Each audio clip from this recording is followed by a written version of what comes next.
Hi dear friend, आपके सामने लेकर आ गए हैं ईएससी नॉन टेक्निकल पार्ट। ठीक है, ईएससी नॉन टेक्निकल के आपको सभी को पता है कि टोटल 10 सब्जेक्ट हैं। ठीक है, एक तो आपका करंट वाला है। ठीक है, करंट इश्यूज से रिलेटेड है, इंटरनेशनल या national, related to economical, related to current issues, उसको लेकर क्वेश्चंस है। तो वो एक अलग है, उस चीजों को इसमें रिलेटेड क्वेश्चन नहीं है। वो चीजें आपको जो सीधा आपके प्रीवियस करियर से क्वेश्चंस पूछे गए उसी से रिलेटेड आपको वीडियोज मिलेंगे। यहाँ पर देख सकते हैं, ये देखिए पहला वाला जो है general principle and design drawing and safety, ये आपको ऑलरेडी मेरे चैनल के प्लेलिस्ट पे बना हुआ है। ये चीजें आप देखोगे वो ऑलरेडी ये बन गया है। ठीक है, तो इससे रिलेटेड जो क्वेश्चंस हैं वो चीजें भी आपको कई सारे उसमें क्वेश्चंस देखने को मिल जाएंगे। दूसरा है basic material science and engineering. दूसरा क्या है? Basic of material science and engineering. ये चीजें मैं स्टार्ट कर रहा हूं और इसमें भी बहुत सारे क्वेश्चंस देख सकते हैं। यहाँ पर इतने सारे क्वेश्चंस आपको प्रैक्टिस क्वेश्चंस कराएंगे और इससे रिलेटेड और भी बहुत सारे जो इसके रिलेटेड बोल सकते हैं थियरी पार्ट है, वो चीजें भी एक्सप्लेन करके बताएंगे ताकि आपको आइडिया मिल सके, आपको पता चल सके। तीसरा है स्टैंडर्ड एंड क्वालिटी प्रैक्टिस। तो ये स्टैंडर्ड एंड क्वालिटी प्रैक्टिस ये तीसरा पार्ट स्टार्ट करेंगे जब ये कंप्लीट हो जाएगा। ठीक है, उसके बाद से इंजीनियरिंग एथिक्स है वो भी बता देंगे। Information and communication technology 331 question है, इसमें प्रैक्टिस करने के लिए क्वेश्चन है वो भी बताएंगे। ठीक है, फिर बाद में 6 नंबर पे देख सकते हैं बेसिक एनर्जी एंड एनवायरमेंट। इससे रिलेटेड भी इतने क्वेश्चंस आपको प्रैक्टिस कराएंगे। पहले आपको थियरी बताएंगे, उसके बाद से आपको इसके न्यूमेरिकल बताएंगे। 7th में अगर आप देखोगे तो बेसिक ऑफ प्रोजेक्ट मैनेजमेंट है और 8 नंबर है इंजीनियरिंग मैथमेटिक्स है और 9 नंबर पे है इंजीनियरिंग एप्टीट्यूड से रिलेटेड क्वेश्चंस आपको देखने को मिलेंगे। पहले तो आपको थियरी बताएंगे कि क्या क्या थियरी हो सकती है, क्या क्या मतलब किस तरीके से एप्टीट्यूड क्वेश्चंस इसमें पूछे जाने की प्रोबेबिलिटी है। ठीक है, तो सारा क्वेश्चंस आपको देखने को मिल जाएगा। और जो मैंने बोला अभी कि ये वाला जो चैप्टर 2 है, ये जो चैप्टर 2 बोल सकते हैं या जो भी आप इसको नाम दे सकते हैं। ठीक है, सब्जेक्ट है ये सब 10 का 10 क्या आएंगे, सब्जेक्ट है एक। ठीक है, तो उसमें भी आपको डिटेल में सीखने को मिलेगा, प्लस उसके क्वेश्चंस भी आपको देखने को मिलेंगे। बस आपको सिर्फ क्या करना है, चैनल पे बने रहना है और डेली बेसिस पे आपको क्वेश्चंस मिलते जाएंगे। ठीक है, डेली बेसिस पे आपको एवरी डे, मैं एक और पॉइंट बता दूं, एवरी डे आपको 8 AM पे सुबह के 8 बजे आपको इससे रिलेटेड आपको वीडियोज अपडेट हो जाएंगे। तो आपने क्या करना है, सिर्फ चैनल को सब्सक्राइब करो, बेल आइकन पे क्लिक करो और इसके जो भी नोटिफिकेशन है वो आपको मिलते रहेंगे। ठीक है, तो चलिए आ जाते हैं हम सभी। और जो पॉइंट मैंने बोला, material basic of material science and engineering. ठीक है, basic of material science and engineering से रिलेटेड आपको पता है कि ये ईएससी नॉन टेक्निकल है, ये ईएससी नॉन टेक्निकल पार्ट है। ठीक है, यूपीएससी जीएस पेपर 1 में ये पूछा जा जाता है और सभी सब्जेक्ट 10% वेटेज समझ लो। ठीक है, क्योंकि 10 सब्जेक्ट है, 100 मार्क्स से क्वेश्चन होते हैं। ठीक है, तो 10 का वेटेज होता है। ठीक है, 200 मार्क्स का होता है, 100 क्वेश्चन 200 मार्क्स का होता है, तो एक एक क्वेश्चन 2 मार्क्स का होता है और सबका वेटेज 10% है। इस तरह से 10% भी ले सकते हो, 5 to 15% भी देख सकते हैं। ठीक है, अब यहां पर देखिए जो बेसिक ऑफ मटेरियल है, ध्यान से समझेंगे तो आपको आइडिया मिलेगा हर साल कितने क्वेश्चंस इसमें से पूछे जाते हैं। हर साल कितने क्वेश्चन, 2017 में अगर आप देखेंगे तो 13 क्वेश्चन पूछा था। ठीक है, चाहे आप मेडिजी का उसका पेपर सोल्यूशन उठा के देख लीजिए या तो आप आईएएस मास्टर का जो पेपर सोल्यूशन है उसको उठा के देख लीजिए, आपको पता चलेगा कि इस ये जो आपका सब्जेक्ट है basic of material science and engineering का, उसमें 13 क्वेश्चंस देखिए 2017 में। 2018 में 15 क्वेश्चंस आए थे, 2019 में 14 क्वेश्चन था, 2020 में इसमें से 10 क्वेश्चन था।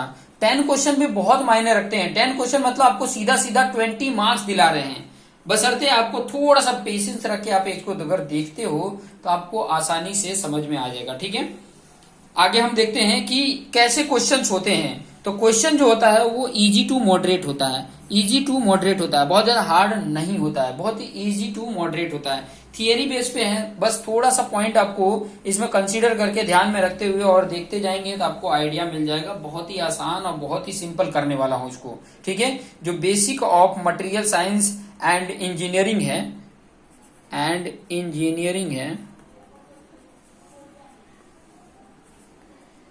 इसको बहुत ही आसान करने वाला हूं, ठीक है। अब इसमें पढ़ना क्या है वो चीजें थोड़ा सा देख लीजिए। इसमें इसको डिवाइड किए हैं, कितने पार्टों में हमें समझना है, इतने पार्ट अगर हमने पढ़ लिया, सिर्फ और सिर्फ ये 4 चैप्टर बोल सकती हो, ये 4 चैप्टर आपको पढ़ने हैं, ठीक है। और ये 4 चैप्टर में आपको मैं बताऊं कि जो पहला चैप्टर है वो है mechanical properties of material, mechanical properties of material, जिसमें 5 to 8 क्वेश्चंस पूछे जाते हैं, ठीक है। इसमें से 5 to 8 क्वेश्चंस आते हैं। ये नॉन टेक्निकल पार्ट है, ध्यान में रखना, नॉन टेक्निकल पार्ट है। तो नॉन टेक्निकल पार्ट में ये basic of material science and engineering में 4 पार्ट में हम पढ़ेंगे। पहला जो पार्ट है मैकेनिकल प्रॉपर्टीज ऑफ मटेरियल, जिसमें 5 to 8 क्वेश्चंस आ जाते हैं। इलेक्ट्रिकल प्रॉपर्टीज, यहाँ पर अभी जो है इलेक्ट्रिकल प्रॉपर्टीज देख सकते हैं, इलेक्ट्रिकल प्रॉपर्टीज ऑफ मटेरियल, ठीक है। जो भी मटेरियल है, मटेरियल भी बताऊंगे कि कौन कौन से मटेरियल को हमने पढ़ना है, ठीक है, वो भी मैं बता दूंगा।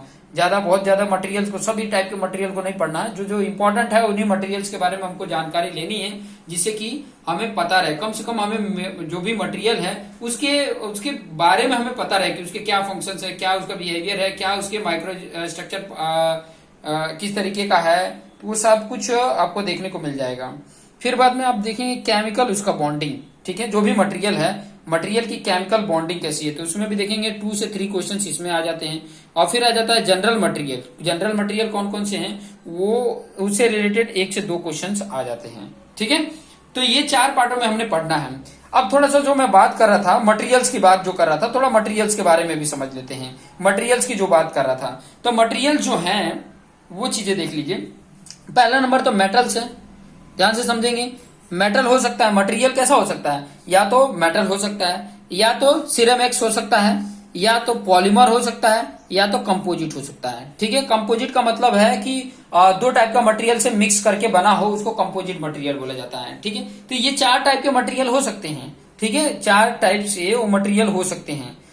ये 4 पार्ट में पढ़ने हैं, लेकिन अभी थोड़ा सा बेसिक आपको बता रहा हूँ, मटेरियल की प्रॉपर्टीज बता रहा हूँ, कैसे कैसे टाइप्स के मटेरियल होते हैं, ठीक है। तो यहाँ पे थोड़ा सा ध्यान से समझेंगे तो आपको थोड़ा सा इसमें पॉइंट में बता रहा हूँ, थोड़ा जानते रहिए। मेटल कैसे होते हैं, मेटल कैसे पता करेंगे कि वो मेटल ही है, तो आप देखेंगे कि जितने भी मेटल पाए जाएंगे सब में मेटालिक बॉन्ड पाया जाएगा, ठीक है, मेटालिक बॉन्ड पाया जाएगा। वो कैसे होंगे, सॉफ्ट होंगे, मेटालिक बॉन्ड पाया जाएगा, सॉफ्ट होंगे, डक्टाइल नेचर के होंगे और लस्टर होंगे, ठीक है। जैसे कि एग्जांपल में बोलूं, एल्युमिनियम है, स्टील है, टंगस्टन है, आपका जो सिल्वर है, आपका गोल्ड है, ये सब क्या आ जाते हैं, मेटल्स आ जाते हैं, ठीक है। ये सब जो भी मटेरियल हैं ये सब कहाँ से आ जाते हैं, मेटल में आ जाते हैं, मेटल की कैटेगरी में छाट देते हैं। और भी बहुत सारे हैं, मैं कुछ एग्जांपल यहाँ पर दिया हूँ, ऐसा नहीं है कि मतलब यही इतने ही हैं, और भी बहुत सारे मेटल हैं जिनको मैं यहाँ पर बता रहा हूँ, ठीक है। उसके बाद से सिरेमिक्स में देखोगे तो सिरेमिक्स में जो बॉन्डिंग होती है ना, वो आयनिक होता है या तो कोवेलेंट बॉन्ड होता है, आयनिक या कोवेलेंट बॉन्ड। और ये कैसे होते हैं, हार्ड होते हैं, और हार्ड के साथ अगर हार्ड है तो ये ब्रिटल भी है, ब्रिटल ब्रिटल ब्रिटल मतलब इसको खींच के तार नहीं बना सकते हैं, ठीक है। इसको खींचने ज्यादा जाएंगे तो टूट जाएगा, बहुत जल्दी टूट जाता है, ठीक है।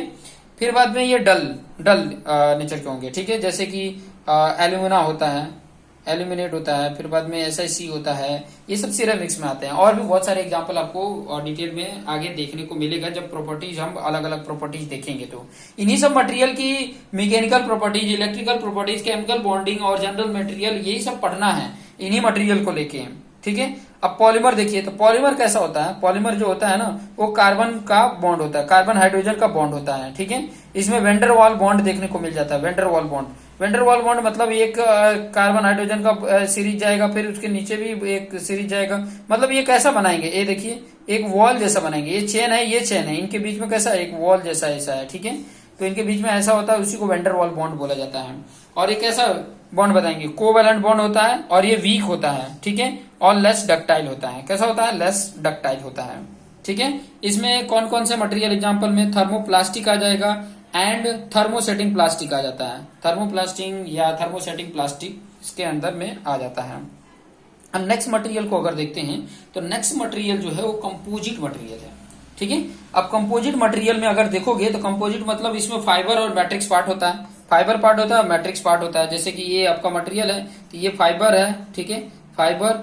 और जैसे ये इसको ही देख लेते हो, ठीक है, इसको अगर मैं इस तरीके से तोड़ू ना तो टूट जाएगा, इस तरीके से अगर लोड लगाए इस पे तो टूटने के चांसेस है। लेकिन इस पे अगर लोड लगाया जाए तो काफी ज्यादा सॉरी काफी ज्यादा तक यह मतलब लोड ले सकता है। ठीक है, मतलब इस तरीके से उसका मतलब एक तरीके से मैं बोलूं कि ये जो होता है ना कंपोजिट वाला, वो उसके एन आइसोट्राइपिक होता है, ये चीजें ध्यान रखेंगे। ठीक है, एन आइसोट्राइपिक होता है, होमोजेनियस हो सकता है, एन आइसोट्रापिक हो सकता है। ठीक है, तो ये चीजें याद रखेंगे कि जो भी मतलब कंपोजिट मटेरियल होते हैं वो एन आइसोट्रॉपिक मटेरियल हो सकता है। ठीक है, तो ये चीजें थोड़ा सा आपको ध्यान में रखने थे। अब आगे आ जाते हैं कुछ और चीजें इंपॉर्टेंट पॉइंट समझने के लिए। ठीक है, कि जैसे कि अभी मटेरियल साइंस क्वेश्चन में पूछ लिया कि मटेरियल साइंस है क्या। ठीक है, तो मटेरियल साइंस का डेफिनेशन अगर देखना है तो यहाँ पर देख सकते हैं मटेरियल साइंस क्वेश्चन आ सकते हैं कि मटेरियल साइंस क्या है। ठीक है, तो इससे रिलेटेड आपको मैं पॉइंट बताऊं, it deals with the material part and microstructural part. ठीक है, ये सिर्फ बताता है माइक्रोस्ट्रक्चरल पार्ट कैसा है और मटेरियल का पार्ट कैसा है, ये चीजों के बारे में बताएगा। ये बिहेवियर नहीं बताएगा, ध्यान रखना, स्ट्रक्चरल बिहेवियर नहीं बताएगा। अब देखिए ईएससी 2018 में क्वेश्चन भी पूछा है इसी से रिलेटेड। ठीक है, कैसा पूछा था, स्टेटमेंट बेस पे पूछा था। ठीक है, स्टेटमेंट बेस पे पूछा था, पहला स्टेटमेंट है, ये दूसरा स्टेटमेंट है। यहाँ पे देखिए क्या बोला है, material science deals with the strength and stiffness behavior of a component based on their response to imposed stress। तो ये स्ट्रेंथ और स्टिफनेस बिहेवियर नहीं बताता है, ये तो स्ट्रेंथ ऑफ मटेरियल बताता है। दिस इज नॉट स्ट्रेंथ और स्टिफनेस बिहेवियर बताता है, तो इसलिए ये रॉन्ग है। और जब स्टेटमेंट में पहला ही अगर रॉन्ग हो जाता है ना तो डी ऑप्शन हो जाता है, ये पॉइंट याद रखना। दूसरा वाला राइट ही होगा। ठीक है, दूसरा वाला क्या है, राइट ही है। देख भी लेते हैं क्या है, material properties are dependent on their microstructure and response to the force field and surface interaction। सही बात है, क्योंकि इसके पहले अभी मैंने बताया कि अगर इस तरीके का उसका फाइबर है इस तरीके का, तो यहाँ पर वो ज्यादा कैरी करेगा, यहाँ पर स्ट्रेस कम लेगा। ठीक है, इस पे स्ट्रेस कम लेगा। सिग्मा ये वाई है, सिग्मा एक्स है, तो सिग्मा एक्स इसका क्या होगा, ज्यादा होगा सिग्मा वाई से। ठीक है, तो ये पॉइंट ध्यान में रखेंगे। तो ये माइक्रो स्ट्रक्चरल उसके माइक्रो स्ट्रक्चरल के ऊपर डिपेंड होता है। ठीक है, मटेरियल प्रॉपर्टी, तो ये चीजें इसका राइट है। ठीक है, एक और क्वेश्चन देख लीजिए 2017 में पूछा हुआ, ईएससी नॉन टेक्निकल 2017 में एक क्वेश्चन पूछा हुआ, मतलब इजी क्वेश्चंस आ जाते हैं। ठीक है, स्टार्टिंग में जो आ जाते हैं मटेरियल साइंस से रिलेटेड ना, एक दो क्वेश्चन पूछता है लेकिन बहुत ही इजी रहेगा, ज्यादा हार्ड नहीं रहेगा। जैसे ये क्वेश्चन देख लेते हैं, स्टेटमेंट बेस पे ही है, physical property of composite material are generally isotropic. Isotropic नहीं होता, अभी मैंने बताया कि जो कंपोजिट है, कंपोजिट मटेरियल वो एनआइसोट्रोपिक होता है, तो ये गलत है और ये दूसरा वाला राइट ही होगा, तो ये भी डी ऑप्शन ही बताएगा। ठीक है, डी ऑप्शन ही बताएगा। ठीक है, the stiffness of a composite panel will often depend upon the orientation of applied force and और मोमेंट। तो सही बात है। स्टिफनेस क्या होता है, पहले देखिए यहाँ पर स्टिफनेस को भी मैंने बताया है। स्टिफनेस क्या होता है कि जैसे मान लीजिए कि इसके ऊपर लोड देते हैं तो कुछ ये डिफ्लेक्शन आए, मान लो ये डिफ्लेक्शन आए, तो लोड अपॉन डिफ्लेक्शन को ही बोला जाता है स्टिफनेस। लोड अपॉन डिफ्लेक्शन को ही क्या बोला जाता है, स्टिफनेस बोला जाता है। तो ये किसके ये डायरेक्टली प्रोपोर्शनल है, तो लोड की। लोड ज्यादा बढ़ेगा तो डिफ्लेक्शन क्या होगा, लोड ज्यादा बढ़ेगा तो डिफ्लेक्शन ज्यादा आएगा। ठीक है, लोड ज्यादा बढ़ेगा डिफ्लेक्शन ज्यादा आएगा, तो उसका उससे पता चलेगा कि स्टिफनेस उसका कितना है। ठीक है, पॉइंट समझ में आ गया। एक और क्वेश्चन देख लीजिए, ईएससी 2017 में देखिए क्वेश्चन पूछा था। ठीक है, ईएससी 2017 में क्वेश्चन पूछा है स्टेटमेंट बेस पे, long chain polymer are weaker than most ceramic and metal. सही बात है, उससे वीकर होता है। ठीक है, the molecular chain in long chain polymer are bonded to each other with van der Waals bond. सही होता है, क्योंकि मॉलिकुलर जो चेन होता है in long chain polymer are bonded to each other with van der Waals. Van der Waals होता है, देखिए ये चेन है, ये चेन है, इनके बीच में ये बॉन्डिंग होती है, वो वेंडरवाल बता रहा है। ठीक है, ये वॉल बता रहा है, तो ये करेक्ट एक्सप्लेनेशन भी बता रहा है, तो A option is the right होगा। तो इस तरीके के आपको क्वेश्चंस देखने को मिलेंगे। ठीक है, इस तरीके के आपके क्वेश्चंस अभी तो स्टार्टिंग किया है, अभी तो स्टार्ट किया है। ठीक है, अब देखिए यहाँ पर देखिए ये क्वेश्चन को देखिए, क्वेश्चंस नहीं है। अब ये आ जाते हैं हम मैकेनिकल प्रॉपर्टीज। अब क्या आ गए, मैकेनिकल प्रॉपर्टीज पे आ गए हैं। ठीक है, तो मैकेनिकल प्रॉपर्टीज पे जब आ गए हैं तो कुछ पार्ट देख लेते हैं कि मैकेनिकल प्रॉपर्टीज में क्या क्या देखना है हमें। ठीक है, तो मैकेनिकल प्रॉपर्टीज में मैं बता दूंगा हूँ, इन सभी पॉइंटों को हमें ध्यान में रखना है। तो मैकेनिकल प्रॉपर्टीज में पहला है क्रिस्टलोग्राफी। क्रिस्टलोग्राफी के बारे में पढ़ना है, क्रिस्टलोग्राफी क्या है। फिर mechanical behaviour in loading, phase diagram क्या होता है, एलोइंग इन मेटल्स, ये इसके पार्ट है। मतलब मैकेनिकल प्रॉपर्टीज में भी इतने पार्ट को समझना है। हालांकि देखो basic of material science and engineering में 4 पार्ट मैंने बताया, mechanical properties of material, chemical properties है और इलेक्ट्रिकल प्रॉपर्टीज है और जनरल मटेरियल है। ठीक है, जनरल मटेरियल। तो अभी ये जो पॉइंट देख रहे हैं वो मैकेनिकल प्रॉपर्टीज ऑफ मटेरियल है। तो मैकेनिकल प्रॉपर्टीज में ये सारे पॉइंट इसको कवर करने हैं। तो इसमें देखिए क्रिस्टलोग्राफी है, मैकेनिकल बिहेवियर इन लोडिंग है, फेज डायग्राम है, एलॉइंग इन मटेरियल्स है, specific properties and strengthening mechanism है, मेटेलिक मटेरियल्स या ब्रॉन्ज, आयरन, एल्युमिनियम आ जाता है। मेटेलिक मटेरियल में ब्रॉन्ज, आयरन, एल्युमिनियम ये सब आ जाएंगे, उसके बारे में देखेंगे। नैनो मटेरियल से रिलेटेड भी हम देखेंगे। और कोरोजन बहुत इंपॉर्टेंट है कि अगर जितने भी मटेरियल है ना, कोरोजन होने की वजह से इकोनॉमिक बहुत ही डाउन होता है। ठीक है, एज ए इकोनॉमिकल को ध्यान में रखते हुए कोरोजन होने की वजह से बहुत ही इकोनॉमिक लॉस होता है। तो ये चीजें भी देख सकते हैं, इकोनॉमिक डाउन होता है। फिर बाद में देखेंगे नॉन मेटेलिक मटेरियल, जैसे पॉलीमर हुआ, सेरामिक्स हुआ, कंपोजिट, उसके मैकेनिकल प्रॉपर्टीज को हम देखेंगे। तो ये इन पार्ट को कंप्लीट करना है। ठीक है, इन सभी पार्टों को 1 बाय 1 करके आराम आराम से इसको कंप्लीट करके मैं आपको बता दूंगा कि ताकि आपको आइडिया मिल सके, इजी लगे और उसके बेस पे आप बहुत कुछ समझ सकें। ठीक है, चलिए आ जाते हैं क्रिस्टलोग्राफी। ठीक है, क्रिस्टलोग्राफी जो इसका पहला पार्ट है, पहला मतलब मैकेनिकल प्रॉपर्टी जब देख रहे हैं। ठीक है, पहले basic of material science and engineering में 4 पार्ट थे, उन 4 पार्ट को एक पार्ट उठाया तो मैकेनिकल प्रॉपर्टीज ऑफ मटेरियल था। उस मैकेनिकल प्रॉपर्टीज में भी 8 पार्ट में हमें समझना है। तो 8 पार्ट में पहला क्रिस्टलोग्राफी है, तो क्रिस्टलोग्राफी को देख रहे हैं। तो क्रिस्टलोग्राफी मतलब क्या होता है? क्रिस्टलोग्राफी क्रिस्टल का स्ट्रक्चर बताता है। ठीक है, उसका मतलब क्रिस्टल स्ट्रक्चर देता है। क्रिस्टलोग्राफी क्या बताता है? एक प्रकार का क्रिस्टल स्ट्रक्चर बताने वाला होता है। तो यहाँ पर देखिए किसको किस तरीके से मतलब देखा जाता है। जैसे मैक्रो स्ट्रक्चर है, तो मैक्रो स्ट्रक्चर को हम अपने नेक्ड आई से देख सकते हैं और या तो ऑप्टिकल माइक्रोस्कोप से देख सकते हैं। फिर माइक्रो स्ट्रक्चर या सब स्ट्रक्चर जिसको बोलते हैं, उसको हम देख सकते हैं SEM, scanning electron microscope. Scanning electron microscope SEM बोला जाता है। ठीक है, बहुत ही महंगा होता है, 1 से 2 लाख उसका कॉस्ट होता है। तो ये पॉइंट भी ध्यान में रखेंगे। और ये हमारा इंपॉर्टेंट पॉइंट है। हमारा जो इंपॉर्टेंट पॉइंट ये है क्रिस्टल स्ट्रक्चर। तो क्रिस्टल स्ट्रक्चर को कैसे मतलब देखा जा सकता है? तो एक्सरे डिफ्रैक्शन के द्वारा, एक्सरे डिफ्रैक्शन के द्वारा इसके क्रिस्टल स्ट्रक्चर देख सकते हैं। फिर 4th नंबर है इलेक्ट्रॉनिक कॉन्फ़िगरेशन, स्पेक्ट्रोस्कोप से पता चलता है। ठीक है, इलेक्ट्रॉनिक कॉन्फ़िगरेशन स्पेक्ट्रोस्कोप से।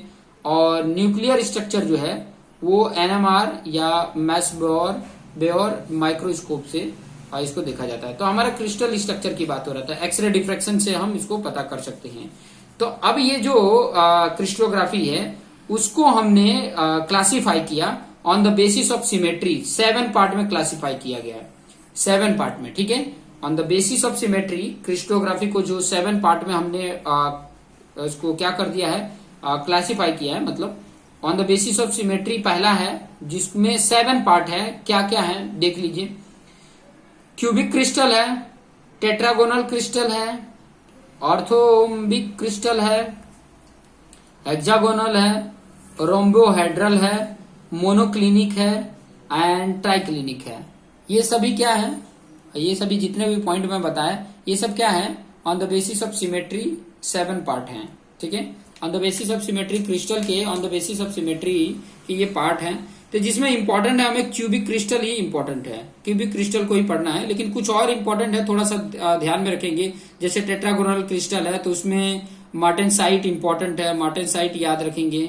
ठीक है, बाकी सिर्फ ये नाम याद रखिए कि on the basis of symmetry ये 7 पार्ट में होते हैं। आप CTO HRMT के नाम से भी याद कर सकते हैं।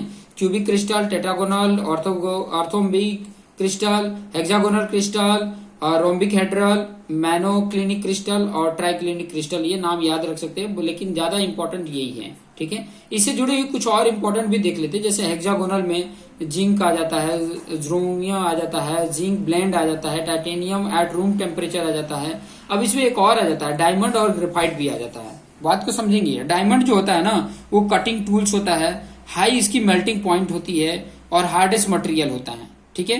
ग्रेफाइट स्पार्क प्लग के रूप में यूज किया जाता है। क्यों किया जाता है? क्योंकि इसकी मेल्टिंग पॉइंट 3300 डिग्री सेल्सियस होता है और बाकी जो मटेरियल है उनकी जो मेल्टिंग पॉइंट होती है उससे कम होती है, इसलिए इसको स्पार्किंग प्लग में ग्रेफाइट को यूज किया जाता है। ठीक है, तो ये पॉइंट थोड़ा सा जानने की जरूरत है। बस आप ये जानते रहिए क्यूबिक क्रिस्टल। अब क्यूबिक क्रिस्टल को हम नेक्स्ट वीडियो में आपको एक्सप्लेन करके बताएंगे क्यूबिक क्रिस्टल से रिलेटेड। ठीक है, ये भी कई तरीके का पार्ट में है, इन पार्टों को अच्छी तरीके से एक्सप्लेन करेंगे और उसमें जो जुड़े हुए पॉइंट है वो पॉइंट को भी आपको एक्सप्लेन करके बताएंगे। ठीक है, तो इतना पार्ट आपने समझ लिया होगा। तो इसमें क्या क्या पार्ट मैंने बताया ये चीजें आपको आइडिया मिल गया होगा। ठीक है, कुछ बेसिक जानकारी थी वो चीजें मैंने बताई और इसमें से जुड़े हुए क्या क्या पार्ट हमें पढ़ना है और जो जो इम्पोर्टेंट पॉइंट है, जैसे ये इससे रिलेटेड आपके क्वेश्चंस पूछे जा सकते हैं। ठीक है, कि किस तरीके से हम मतलब उसको देख सकते हैं। तो क्रिस्टल स्ट्रक्चर, एक्सरे डिफ्रैक्शन याद रखना, electronic configuration, spectroscope, nuclear structure, NMR जिसको मैस बेओर माइक्रोस्कोप से जानते हैं, माइक्रो स्ट्रक्चर या सब स्ट्रक्चर जो होता है वो सेम याद रखना। ठीक है, स्कैनिंग इलेक्ट्रो माइक्रोस्कोप होता है और मैक्रो मतलब बड़ा स्ट्रक्चर है तो नेक्ट या ऑप्टिकल माइक्रोस्कोप से हम देख सकते हैं। ठीक है, तो ये चीजें थी जो कुछ पॉइंट थे। अब ये क्यूबिक क्रिस्टल के बारे में डिटेल में हम पढ़ेंगे। ठीक है, डिटेल में आपको एक्सप्लेन करके बता दूंगा कि ताकि आपको इससे रिलेटेड बहुत सारे पॉइंट समझ में आ सके, इजी लग सके। ठीक है, हालांकि कुछ समय पहले मैंने स्टार्ट तो किया था लेकिन फिर बाद में एंड कर दिया था, इसीलिए फिर से स्टार्टिंग से मैं इसको एक्सप्लेन कर रहा हूँ ताकि इसमें किसी प्रकार का आपको डाउट ना लगे। तो देखते रहिए और अपने आप को बेस्ट बनाइए। Thank you.